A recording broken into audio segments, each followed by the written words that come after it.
Pinakamainit na balita ngayong araw ng linggo. Lalaki sa Tondo, Maynila, binaril ng umano'y nakasagutan at pinagbantaan niya. Estudyante, sugatan matapos madamay sa pamamaril. 63 party list representatives. Bukas ipoproklama ng COMELEC. Nag-overtake na rider sa Lanao del Norte, sugatan matapos mabangga ng jeep. Exclusive. Nagpakilalang negosyante na pinagdudahan ng mga polis, nahulihan ng baril sa kotse. Barko ng Mexican Navy bumangga sa Brooklyn Bridge sa New York.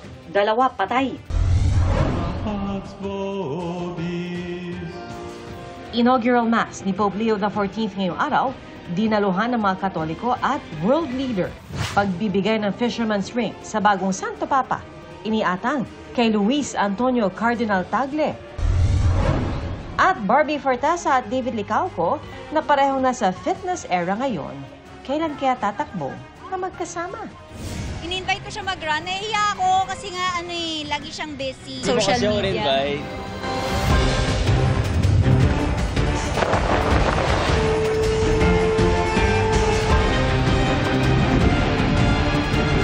Nakatuto kami.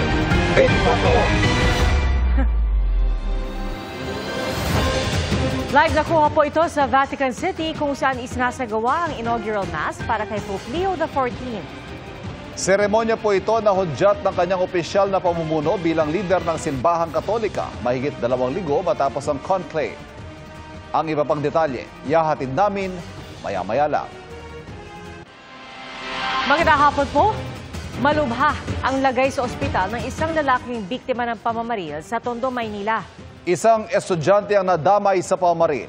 Ang nahulikam na krimen sa pagtutok ni EJ Gomez. Kuha ang CCTV na yan sa Laliana Street, Barangay 104, Tondo, Maynila, alas 10 ng umaga kahapon. Naglalakad ang isang lalaki at babae. Maya-maya, bumunot ng baril ang lalaki at pinaputukan ng lalaki na kaputing t-shirt na tinamaan sa tiyan. Muling nagpaputok ang gunman kasabay ng pagtakbo ng biktima at mga tao sa lugar. Agad umalis ang sospek at kasama niyang babae na napag-alamang asawa niya. Sa investigasyon ng pulisya, hindi magkakilala ang gunman at biktima. Nagkaroon sila ng isang mainit na pagtatalo doon sa daan. According doon sa asawang babae, yung suspect, pagka-uwi niya, nagulat na lang siya kasi galit na galit daw. Inaawat niya hanggang doon sa, sinundan pa niya doon sa karsada. Inaawat niya pero nagulat na lang siya nung bigla na lang nagpaputok talaga yung asawa niya. Tinamaan daw po yung lapay niya. Yung bituka niya po pinutol po yung lumabas. Yung atay niya po tinamaan po. Saka may second operation pa po siya kasi may bala pa po. Nadamay sa pamamaril ang babaeng nakapulang t-shirt sa CCTV na tinamaan ng bala sa hita. Yung lalaki po na biktima is taga dito po, residente po ng Barangay 104. Tapos po yun naman pong yung batang babae, estudyante po yun na nag-NSTP lang po dito sa barangay namin. Naaresto sa Caloocan ang 44 anyos na suspect na driver sa City Hall. Naglalakad lang po siya. Na-tempo po nung pagligo po nung motor ko, doon po mismo siya pumesto. Parang kinagalit niya po yung nung pagkakasenyas ko sa kanya na doon ako paparada. Nagkasagutan daw sila at pinagbantaan ng biktima. Babalikan niya daw po ako, papatayin niya daw po ako. Nakita ko sumusugod siya papunta sa amin. Kaya po sinalubong ko na siya, inunahan ko na siya. Pasensya na po sa nadamay, hindi ko po sinasadya. Tuloy po yung kaso niya. Nag-aaral po mga anak ko niya. Sasampahan ng reklamong frustrated murder at physical injury ang suspect na nakadetain sa Rahabago Police Station sa Tondo, Maynila. Para sa GMA Integrated News, EJ Gomez, nakatutok 24 oras. Paalala po mga kapuso, umiiral pa rin ang election gun ban at isang nagpakilalang negosyante ang nahuli dahil sa paglabag dito nang magduda sa kanya ang mga pulis sa checkpoint. Ang pag-aresto sa kanya tinutukan ni Emil Sumangil, exclusive. Dumaan sa checkpoint ng PNP Highway Patrol Group ang pickup na ito na agad pinatabi sa gilid ng mga pulis. Ang dahilan, nakitaan po ng unusual na galaw. Ito pong driver po natin, medyo hindi po siya kampante. At mula sa labas, nakita ng mga pulis sa tabi ng driver's seat ang isang STI caliber 45 pistol. Baril siya, may baril. Oo. Mahal po yan. Even po yan ay unlicensed or licensed po. Baba. Agad na inaresto ang driver ng sasakyan na nagpakilalang isang negosyante. Wala raw papeles ang baril at ang matindi. Election gun ban pa rin ngayon. Ang personal lang daw po ito at pangbahay. Pero again, hindi po ito obra po sa atin at ang ganito pong dahilan ay hindi po makakalusot po sa atin. Hindi pa nagbibigay ng panig ang suspect na sakaling mapatunayang guilty, 8 hanggang 12 taong pagkabilanggo ang pwedeng parusa. Para sa GMA Integrated News, Emil Sumangil, nakatutok 24 oras.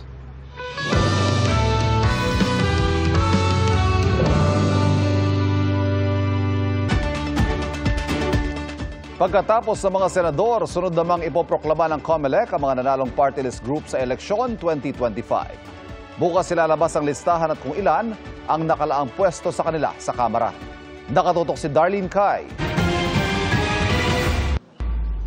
Nagsimula na ang COMELEC na padalhan ng imbitasyon ang mga ipoproklamang party list group na nagwagi sa eleksyon 2025. 63 party list representatives ang poproklama alas 3 ng hapon bukas. Pero bukas pa ilalabas ng COMELEC ang listahan ng party list groups at kung ilan ang nakalaang pwesto para sa kanila sa Kamara. Sa ilalim ng Party List System Act, dapat 20% ng kabuang bilang ng miyembro ng Kamara ay mga kinatawan ng party list groups. Ang mga party list na makakakuha ng 2% ng kabuang bilang ng mga boto ay bibigyan ng isang pwesto sa Kamara. Madaragdagan ang bilang ng pwestong ibibigay kada partido, organisasyon o koalisyon kapag nakakuha sila ng mahigit sa 2% ng kabuang boto. Layo ng party list system na bigyan ng pagkakataon ng mga Pilipino mula sa marginalized at underrepresented sectors, organizations at parties na tumulong sa pagbuo at pagpapasa ng mga batas. Kaya sa susunod na eleksyon, hindi natatanggapin ng COMELEC ang party list groups na ipinangalan sa TV show o ayuda ng gobyerno. Nandiyan na po kasi may mga pangalan na gamit yung mga sikat ng telenovela o kaya naman yung mga sikat na ayuda ng pamahalaan. Sa mga susunod pong pagpapa-accredit, hindi na po natin papayagan yan. Mas maganda po nakabase ang pangalan nila sa advokasya. Samantala, naniniwala ang COMELEC na sapat na ang random manual audit para i-check kung tugma ang bilang ng mga boto sa kada balota at sa transmit na election returns. Ang random manual audit ay ang random na pagpili ng ilang presinto para mano-manong bilangin ng mga boto kada balota at ibangga ito sa election returns ng automated counting machine. Yan ay bilang tugon sa hinihiling ng kampo ni Pastor Apollo Kibuloy ng manual recount ng lahat ng boto para sa pagkasenador. Wala po kasi tayo, Sir Oli, na budget para dyan sa mga pagbibilang na ganyan. Kapag kasi nag-manual count, Sir Oli, sa isang automated election, hindi po siya full automation. Kung sa pagbibigyan po natin sila, sino po magbibilang? Saan bibilangin? Magkano ang budget? Saan kukuhanin ang budget? Anong proseso? Anong procedure ng pagbilang? Gate ng COMELEC, ipinapatupad lang nilang nakasaad sa batas at kung sakaling kailangan ng manual recount, dapat ay repasuhin ng Election Automation Law. Para sa GMA Integrated News, Darlene Cai, nakatutok 24 oras. Kung si Vice President Sara Duterte, handa raw harapin ang impeachment trial laban sa kanya at sinabi pang gusto niya raw ng bloodbath, ang ilan pong mga senator-elect naman naniniwalang dapat manaig ang pagpapakita ng matibay na ebidensya. Nakatutok si Jonathan Andal. Pagkaproklama kahapon kay re-election ni Senator Amy Marcos, sinabi niyang hindi muna siya magkokomento sa impeachment ng kaalyado niyang si Vice President Sara Duterte. Hanggang talagang magkaroon ng mga katibayan na makakapagkumbinsi sa atin, hindi naman maaaring magsalita. Pero sa isang pahayag sa social media, sinabi niyang panahon na para ibasura ang impeachment laban sa bise. Sinabi raw kasi ni Navotas Representative Toby Tiangco, campaign manager ng Alyansa para sa Bagong Pilipinas ng administrasyon, na nasuhulan ang ilang kongresista kaya nagpirmahan noon para ma-impeach si Duterte. Handa raw ang kapatid ng Pangulo na dumulog sa Korte Suprema tungkol dito kung may tetestigo. Sa panayam ng DZBB kay Tiangco, sinisi niya ang impeachment kaya natalo ang ilang kandidato ng alyansa, lalo na sa Mindanao. This all started noong nag-file ng impeachment. Nagsosolidify yung Mindanao. Kung dati, nakakakuha yung mga kandidato namin ng boto doon kasi ang basihan nila sa pagpili ng kandidato ay kung sino yung kursonada nila, na iba yung pagpili nila ng kandidato doon kung sino po yung hindi boboto sa impeachment. Wala namang klamo doon eh.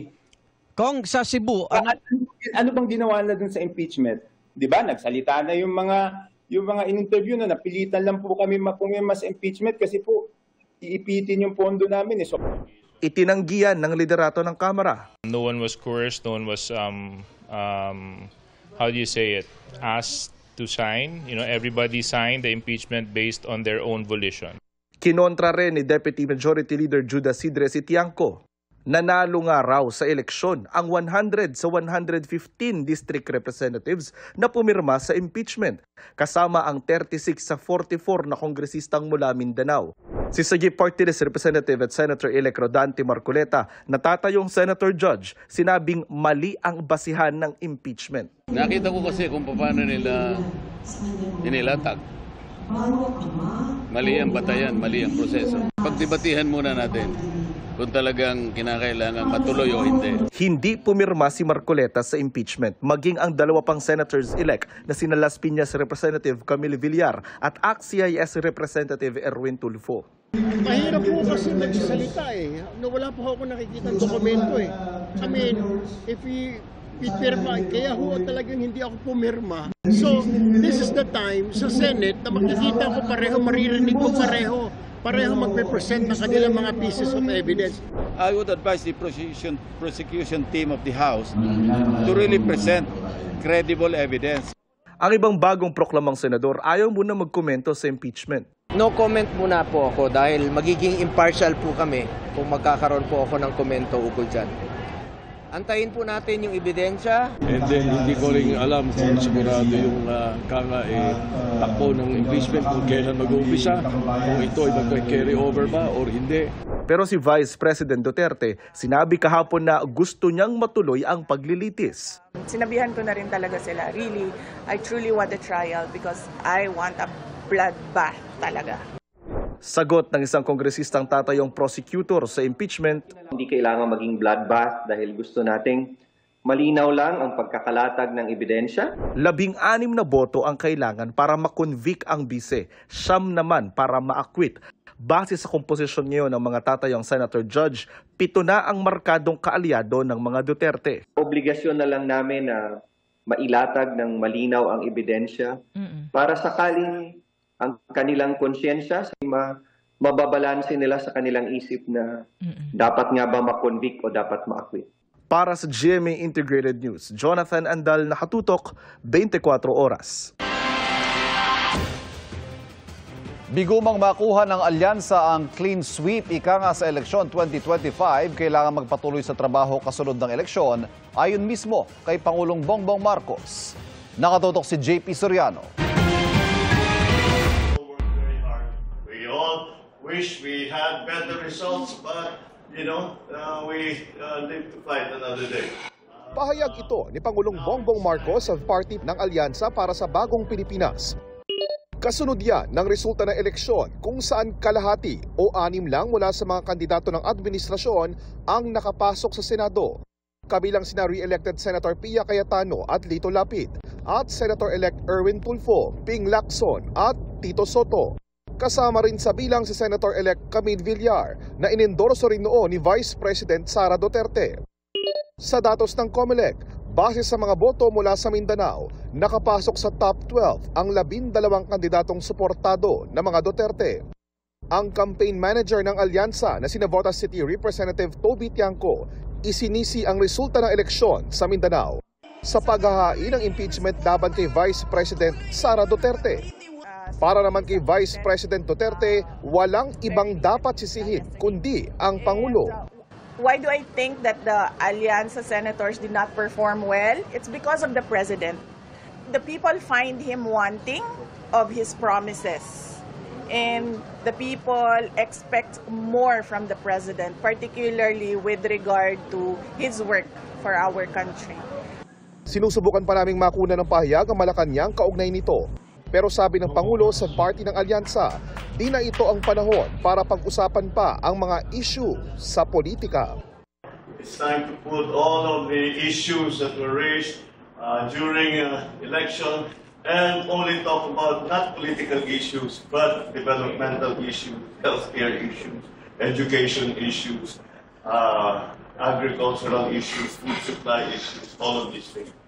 Para sa GMA Integrated News, JP Soriano, nakatutok 24 oras. Susunod, nag-overtake na rider sa Lanao del Norte, sumalpok sa isang jeep. Barko ng Mexican Navy bumangga sa tulay sa Amerika. 2 patay. At David Licauco, proud sa fitness era ni Barbie Fortesa. May tsansa kayang tumakbo sila na magkasama? Tutok lang dito sa 24 Oras Weekend.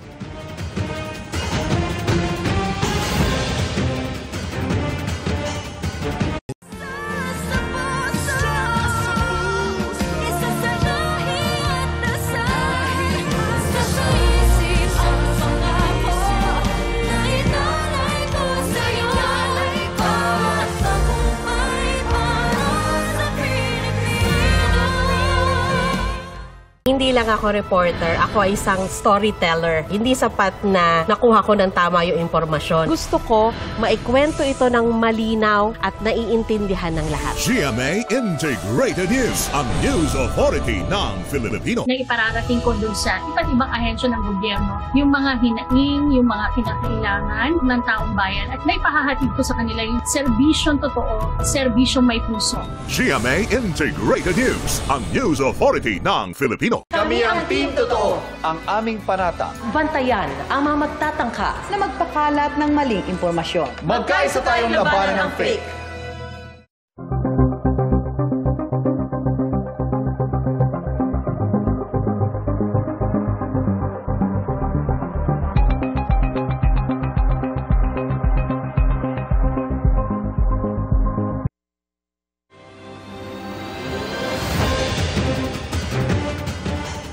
Banayad ang takbo ng mga sasakyan sa Baloy, Lanao del Norte nang biglang sumalpok ang isang motorsiklo sa isang jeep.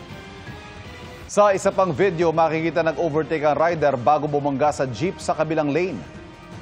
Nagpapagaling na sa ospital ang rider at sinusubukan pang kunan ng pahayag ang mga sangkot sa aksidente. Lubog pa rin sa baha ang ilang lugar sa Mindanao matapos ang walang tigil na pag-ulan. Sa Davao Occidental, nawasak ang bahagi ng 2 tulay dahil sa ragasan ng tubig sa ilog. Nakatutok si Efren Mamak ng GMA Regional TV. Malakas na ragasan ng baha ang bumungad sa barangay Bagumbong sa Mamasapano, Maguindanao del Sur. Ang mga kalsada, ilang araw ng lubog sa baha dahil sa walang tigil na ulan. Pati mga bahay, pinasok na ng tubig. Pahirapan din ang mga sasakyan sa pagdaan sa kalsada. Ayon sa mga residente, may ibang barangay na abot tuhod hanggang bewang na ang baha. Ngayong araw po, pangatlong araw na po ng baha sa Mamasapano. So lahat po ng barangays ng Mamasapano sa lubog na po sa baha. Nakaantabay ang mga rescuer at kawani ng MDRRMO sa mga bahaing barangay.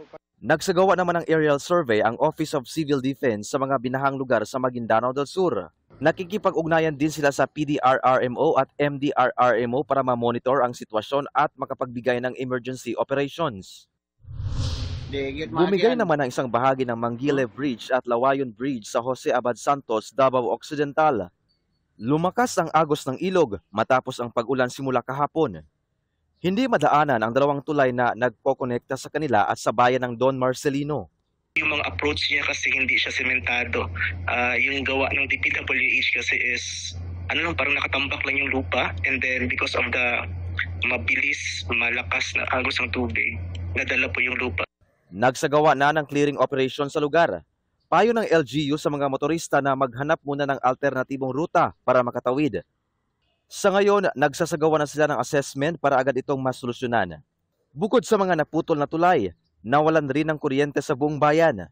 Ayon sa Pag-asa, ang mga ulan sa Mindanao ay epekto ng pag-iral ng Intertropical Convergence Zone o ITZZ. Para sa GMA Integrated News, Efren Mamak ng GMA Regional TV, nakatutok 24 oras.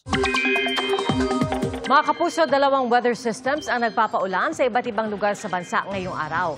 Ang sa Pag-asa, Intertropical Convergence Zone o ITCZ ang nagdadala ng maulap na panahon na may kalat-kalat na pag-ulan sa Mindanao, Eastern Visayas at Palawan. Easterlies naman ang nakakaapekto sa Metro Manila at natitirang bahagi ng bansa. Sa rainfall forecast ng Metro Weather, posible ang light to heavy rains bukas sa Palawan, Quezon, Camarines Norte at Camarines Sur. Light to intense rains naman ang posibleng maranasan bukas sa malaking bahagi ng Visayas at Mindanao. May chance ring umulan bukas sa Metro Manila. Mga kapuso, naka-alerto po ulit sa COVID ang Department of Health kasunod ng mga ulat ng pagtaas ulit ng kaso ng mga tinamaan ito sa ilang kalapit na bansa. Nakatutok si Dano Tingkungko. May mga ulat ngayon ng muling pagtaas ng kaso o kaya clusters ng COVID-19 cases sa Hong Kong, Singapore at Thailand, mga bansang malapit lang sa Pilipinas. Pero sa isang pahayag, sinabi ng Department of Health na wala pang nakikitang rason para maalarma. Katunayan daw, bumaba ng 87% ang bilang ng mga kaso at nasawi sa COVID sa bansa ngayong taon as of May 3, kumpara nung isang taon. Pero minomonitor daw nila mga trends sa COVID at nakikipag-ugnayan sa mga counterparts sa ASEAN. Sabi naman ng Philippine Society for Microbiology and Infectious Diseases, wala raw silang namomonitor ngayong pagtaas ng bilang ng mga konsultasyon o admission na may kinalaman sa COVID. Pero bili ng PSMID, ipagpatuloy pa rin ang mga nakagawi ang hygiene measures kontra COVID tulad ng paghuhugas ng kamay, pagtakip ng ilong at bibig kung uubo o babahing, paggamit ng face mask at tamang pagtapon ng nagamit ng tissue. Ayon naman kay Dr. Jose De Grano ng Private Hospitals Association of the Philippines Incorporated, wala raw sa ngayon kahit anong ulat ng problema sa bed capacity o pagdami ng mga na-admit. Pero hindi rin naman daw kasi lahat ng may flu-like symptoms ngayon ay nako-confine. Kasi normally, pag mga flu-like symptoms lang at wala namang ibang comorbidities, hindi ito immunocompromised, pinapauwi na rin sila. Binibigyan natin ng mga supportive na medications. Ang kaso, ayon sa PHAPI, hindi regular o routine sa Pilipinas ang pagpapatest para sa COVID. Kaya ano raw ang basehan para masabi talaga kung dumami ang kaso o hindi? Sa ibang countries kasi, like Singapore, maybe China and Thailand, pwede routine sa kanila yan, ano? Kasi libre. Makikita nila na whether it is COVID or flu, ganon. Pero sa atin kasi, hindi niruroutine yan kasi may cost. Suwestyon ni De Grano, mas mainam daw na magpa-routine test ang gobyerno para may basehan talaga para masabi kung dumami ba ang may COVID o hindi. Sinusubukan pang makuha ang reaksyon dito ng DOH. Para sa GMA Integrated News, Dano Tingkungko, nakatutok, 24 oras. Ang nosebleed o balingoy-ngoy, karaniwang nangyayari lalo na kapag mainit ang panahon. Ang payo ng espesyalista kapag nagdurugo ang ilong at kung paano ito maiiwasan, alamin. Sa pagtutok ni Katrina Son. Araw-araw nakamotor papasok ng trabaho si Angel Facun. Pero kamakailan, dumugo ang kanyang ilong. Natakot ako syempre, pero kailangan hindi ka magpanik kasi the more na magpanik ka dahil sa sobrang init. Kaya nagbabaon na siya ng manipis na jacket at malamig na tubig. Si Edmond Toralde dahil din sa labis na init, madalas sumasakit ang mga mata at ilong tuwing papasok ng trabaho. Isa sa mga na-experience ko yung pananakit ng mata, the same time dito sa may bandang noo. Then yung parang mag-nosebleed ka dito. Ayon sa isang espesyalista, tuwing mainit ang panahon, lumuluwag daw ang blood vessels ng ilong at mas madali raw pumutok ang mga ito.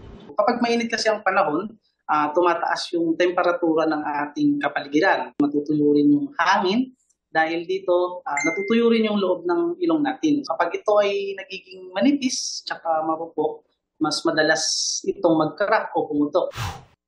Kung mangyari ito, ang dapat daw agad gawin, umupo ng tuwid, bahagyang yumuko para hindi mapunta ang dugo sa lalamunan.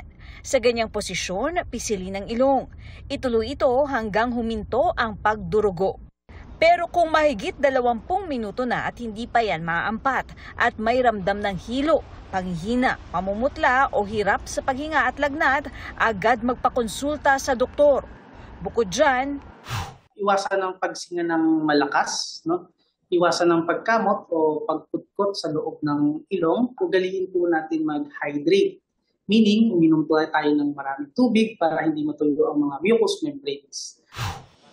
Kung madalas matuyo ang ilong, maaari raw gumamit ng saline nasal spray at iwasan ding mababad sa matinding init ng panahon. Para sa GMA Integrated News, Katrina Son, nakatutok 24 oras.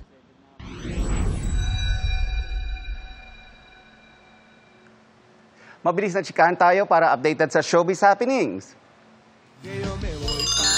Full of K-League ang dance challenge ni Barbie Fortesa at South Korean actor Choi Bo-min. Sa isang TikTok video, makikita ang pagsayaw ng dalawa sa loob ng isang tren. Mapapanood sila sa upcoming series na Beauty Empire na shoot sa South Korea. Isang TikTok trend din ang sinabayan ni Rian Ramos. Tuwang-tuwa ang fans dahil suot ni Rian ang kanyang costume bilang mitena sa sangre.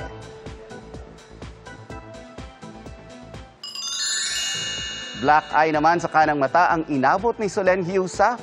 Pero don't worry dahil aksidente lang siyang na-headbutt ni Maylise habang natutulog.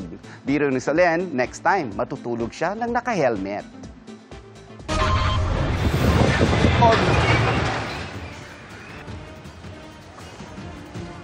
Mga mast ng Mexican Navy ship na bali matapos sumabit sa tulay sa New York. Isang yaya tinangay umano ang mga alahas at pera ng kanyang amo. At ang latest sa inaugural mass ni Pope Leo XIV. Walang patid ang pagtutok dito sa 24 Oras Weekend.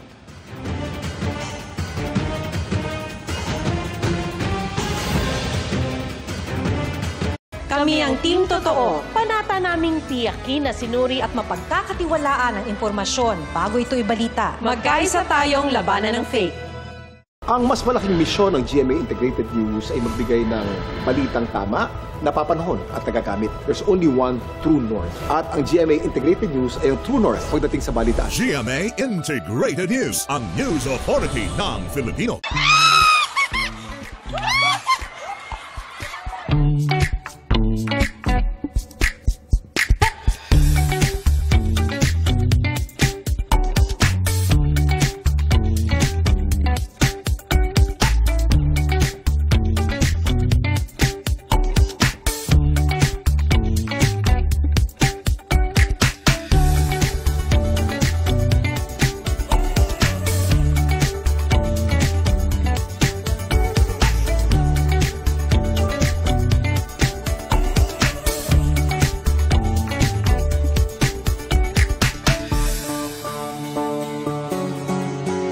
Akala ko po, yung typical na sacristan tank po siya, like, yung sako ilalagay sa paa, ganun, tapos magtatalon-talon. Only to find out po na ganun yung magiging twist ng mga officers.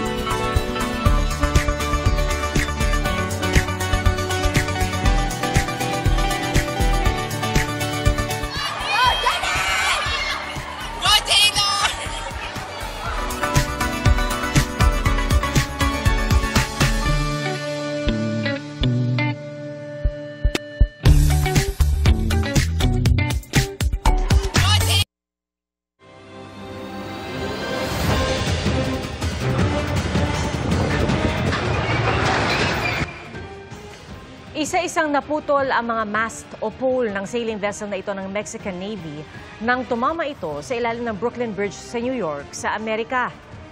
Sabi ng Mexican Navy, nangyari ito sa gitna ng pagmamaniobra sa barkong may halos 300 sakay. 2 sa mga sakay nito ang nasawi at 19 ang sugatan. Ayon sa ilang saksi, may ilang mga kadet sa barko na sumabit sa mast. Pero wala namang nahulog sa tubig. Iniimbestigahan kung may mechanical issue sa barko. Nananatiling mailap ang hangad na paghinto ng hidwaan ng Ukraine at Russia at sa kanilang unang formal na negosasyon mula nang sumiklab ang giyera noong 2022. Prisoner swap o pagpapalaya ng tig-1,000 prisoners of war ang napagkasunduan ng dalawang bansa. Nakatutok si JP Soriano.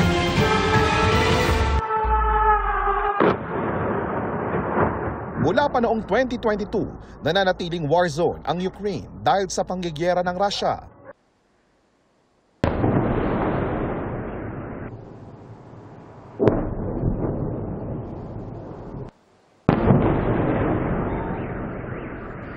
Digma ang sumira sa maraming istruktura at kumitil sa libu-libong buhay.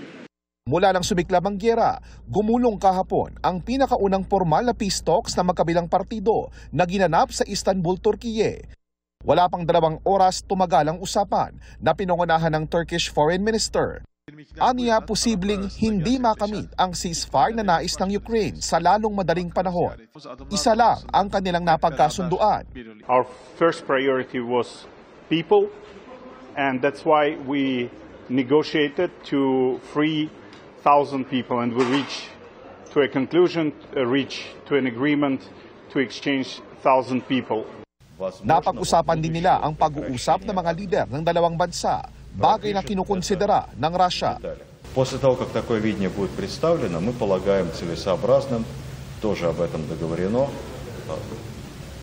Umaasa ang dalawang bansa na magpapatuloy ang kanilang mga pag-uusap. Mga kinatawan lang ng mga lider ng Ukraine at Russia ang nasa usapan sa Istanbul. Si Ukrainian President Volodymyr Zelensky nasa Turkish capital na Ankara.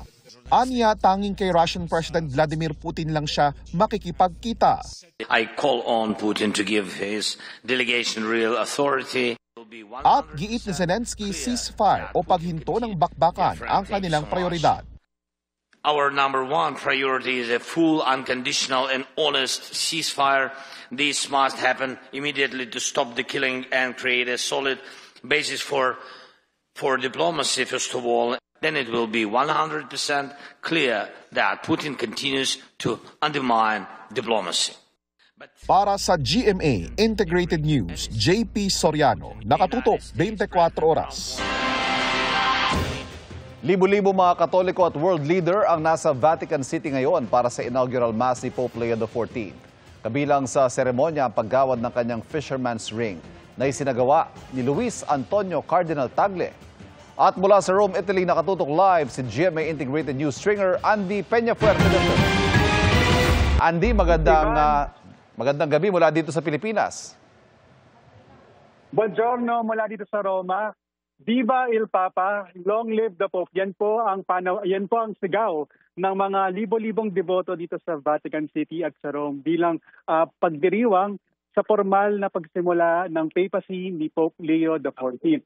At kanina sa kanyang homily, meron siya mga mensahe na binanggit dito sa mga mananampalataya tulad ng I come to you as a brother bilang paanyaya sa mga narito. At sa ngayon nga ay nagpapasalamat itong si Pope Leo XIV dito sa mga dumalo sa kanyang papal inauguration. Kanina rin sa homily, meron din siya panawagan na tanong na kung mananaig daw yung pag-ibig, may hinto ang kaguluhan sa buong mundo at pagbabalik ang kapayapaan.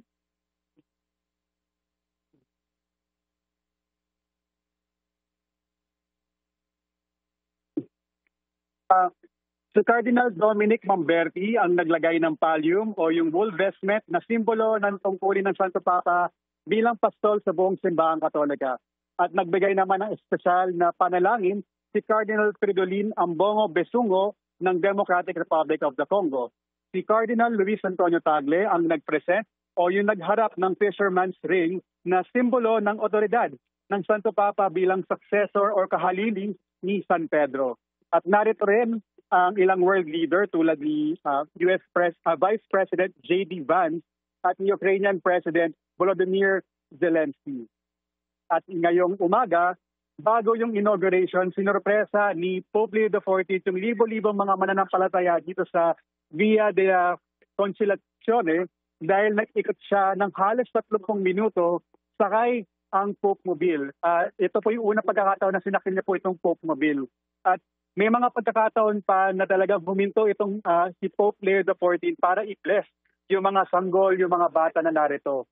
At pagkatapos niya nagdasal ng rosaryo bilang panimula sa mga aktibidad sa papal inauguration. At sa ulat ng Italian media ay tinatayang aabot sa 250,000 na mga deboto, mga mananampalataya ang narito para magdiwang sa inauguration. At kasama riyan ang 100,000 mga pilgrims na narito sa Rome, sa Italy para sa Jubilee of Confraternities. Nagatipon yung mga malalaking grupo ng mga pilgrim mula sa iba't ibang bansa, kasama na rin yung mga Pilipino. At kahapon, nagkaroon tayo ng pagkakataon na makapanayam si Brother Armin Nuistro dahil nagkaroon siya ng pagkakataon sa isang people audience kasama yung mga educator at mga madre mula sa Lasallian Network. Si Brother Armin Luisa po yung ating dating Education Secretary at ngayon siya po ay ang Secretary General ng Brothers of Christian School. At ngayon po kay Brother Armin, itindihin daw ng Santo Papa na bukod sa curriculum at mga polisiya, pati na rin sa mga pasilidad, ay kinakailangan daw talaga na bigyan prioridad ng mga educator ang nakilalanin ang mga kabataan at ang kanilang sitwasyon sa ngayon. And sabi pa ni Brother Arlie ay ground ourselves.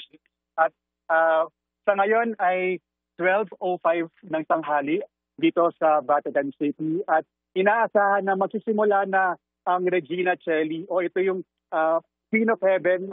Ito, kinakanta na nga ngayon ni Pope Leo XIV yung Regina Coeli. Ito yung pangalawang pagkakataon na ginawa niya ito. Dahil yung una po ay nung nakarang linggo para sa kanyang sa kanyang Angelus Mass dapat na pinalitan ng Regina Coeli.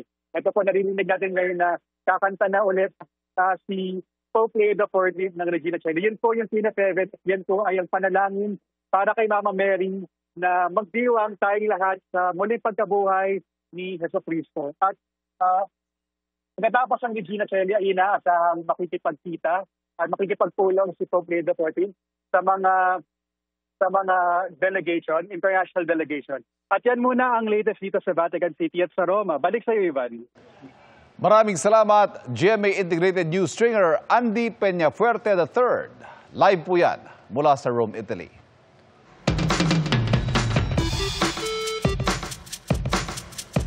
Sa nakaraang conclave, hindi lang ang puting usok mula sa chimney ng Sistine Chapel ang sinubaybayan ng marami.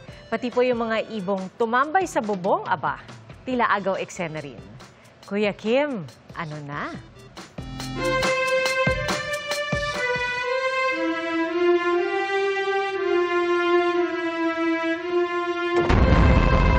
Sa ginanap na papal conclave, hindi lamang si Pope Leo XIV ang pinag-usapan at pinusuan ng mga netizens. Pati na ang tatlong ibong ito. Ilang minuto kasi bago inanunsyo na meron ng bagong Santo Papa. Namataan silang patambay-tambay lang malapit sa makasaysayang chimenea ng Sistine Chapel. Hindi nila alam na meron na pala silang front row seats sa isa sa pinakamahalagang araw sa simbahang Katolika. At na lumabas na ang pinakaiintay na puting usok. Ang mga ibon, agaw eksena. Ang mga viral ibon, mga seagull. Mga ibong dagat sila. Pinaming makikita sa mga anyong tubig, gaya ng dagat, ilog at lawa. Madalas din silang maispatan sa mga bubungan. Nagmimistulan daw kasi itong natural cliff kung saan sila gumagawa ng pugad.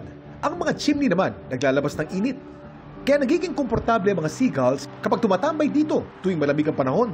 At alam niyo ba na dito sa Pilipinas, may nakikita ring mga seagulls at dumadayo lamang sila sa Pinas tuwing taglamig sa Hilagang Asya o Siberia. Laging tandaan, kimportante ang may alam. Ito po si Kuya Kim at sagot ko kayo, 24 oras. Up next, Team Barda, kailan nga ba maglalayag muli? Non-stop ang pagtutok dito sa 24 Oras Weekend.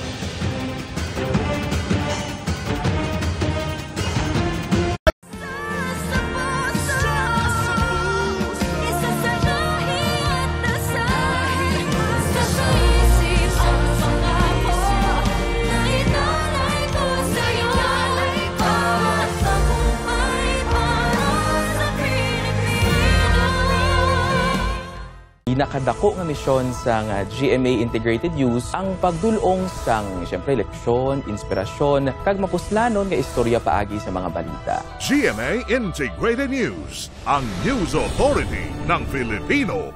Patag sa kanato adunay isig istorya, adunay buot ipasabot nga masibya, gamay man o dako nga balita, importante nga mahatagan og tingo ang matag istorya. GMA Integrated News, ang news authority ng Filipino. Kami ang Team Totoo. Panata naming tumupad sa pinakamataas na pamantayan sa aming pag-uulat. Magkaisa tayong labanan ang fake. Bakit habang ito?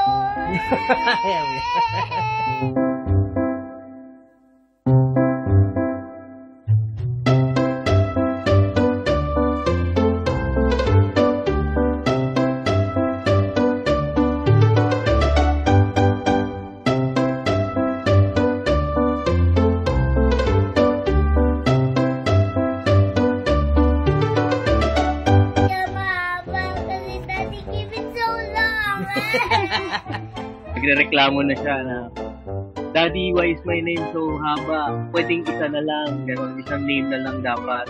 Kasi sa school, ang sinusulat niya lang, Victoria. Yung Mariel, hindi niya maisulat na maayos since mahaba nga rin naman.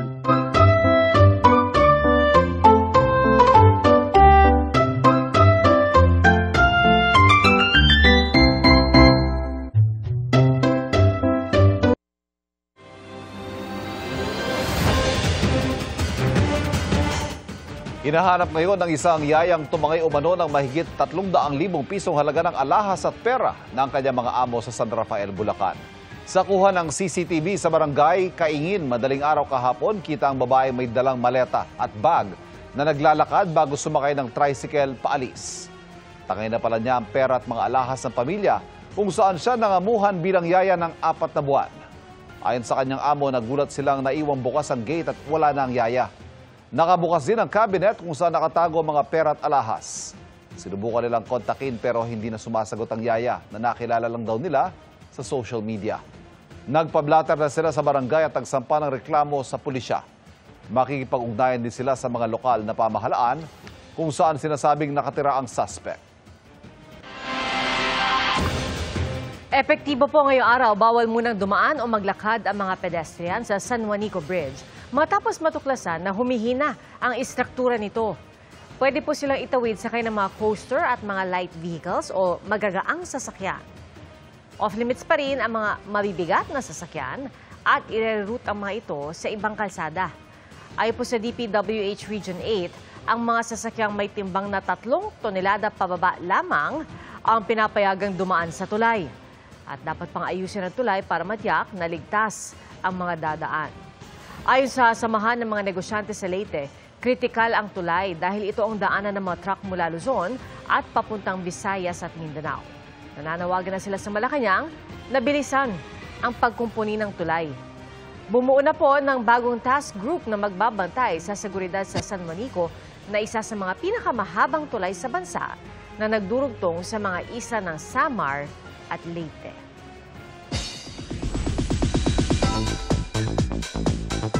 Parehong in their fitness era ngayon ang tambalang Barbie Fortesa at David Licauco. Kailan kaya sila magkakasama sa pagtakbo? Narito ang aking chika. With Barbie Fortesa enjoying her fitness era, sobrang hanga raw ang other half ng Barda Love team na si David Licauco.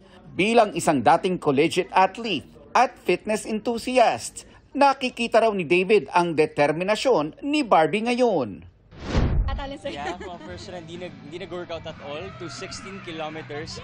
And ang sabi niya sa akin kanina, hindi daw siya nahirapan. Diba? So, she has been really working hard. She's very athletic now and I'm really proud of you. Thank you. Keep it up. Bilang pareho silang into fitness ngayon, magkakasama kaya silang dalawa sa pangmalakasang takbuhan to inspire and motivate each other more? In-invite ko siya mag-run. Nahihiya ako kasi nga lagi siyang busy. Nakikita ko na lang siya sa social media. Yung totoo? Yung totoo? Hindi mo ako in-invite. Hindi. In-invite kita. Marami na raw nakakamiss sa tambalan ng dalawa na sa pulang araw pa huling napanood. Barbie is busy doing the upcoming Kapuso series Beauty Empire at wala si David sa cast. Maglalayag na kaya ang Barda ship soon?